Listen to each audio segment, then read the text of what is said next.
সাকিব আর আমরা একটা পারিবারিক সম্পর্কে আছি। হঠাৎ অপু বিশ্বাসের অনেক জ্বর ওঠায় রাত জেগে অপুর সেবায় সাকিব এবং ছেলে জয়। হঠাৎ করে অপু বিশ্বাস সুতরাং পারিবারিক সম্পর্কর ব্যাপারটা এক্সপ্লেন করতে গেলে সিজন কারণে অসুস্থ হয়ে পড়ে এবং ঠান্ডা জ্বর চলে আসে। বাসায় কোনো লোক না থাকায় ছেলে জয় দিশেহারা হয়ে বাবা সাকিব খানকে ফোন দেয়। পাপা পাপা, মা অনেক অসুস্থ, তুমি ওর ব্যক্তি জীবনের কথাটাই চলে আসো।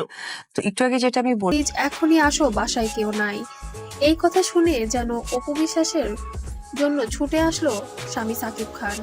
তবে আসলে সন্তানের কথাই আর ফেলতে না পেরে সাকিব খান অপুর বাসায় হাজির হলো এবং রাত জেগে জলপটি ফিরবে কথাটা কি? আমি তো ছিলামই, আমি আবার ফিরবো করছিল অপু বিশ্বাসের। ছেলে এবং বাবা মিলে অনেক বেশি সেবা করছিল, কিন্তু তারপরেও যেন অপু বিশ্বাসের শরীরের কোনো উন্নতি না হওয়ায় ভোরবেলা থেকে। আপনি অপুর যদি একটা ভাষ্য দেখেন না, আপনি ইউনাইটেড হসপিটালে ভর্তি করা হয়েছে ঢালিউড কুইনকে। তবে এই কথাটি গোপন আর গোপন যেন রইল না। সকালবেলা অপু বিশ্বাসকে ইউনাইটেড হসপিটালে নেওয়ার পথে কিছু সাংবাদিক এই বিষয়টি লক্ষ্য করে এবং এটা নিয়ে বেশ নিউজ করে ফেলে এবং ছড়িয়ে পড়ে মুহূর্তের মধ্যেই সোশ্যাল মিডিয়ায়।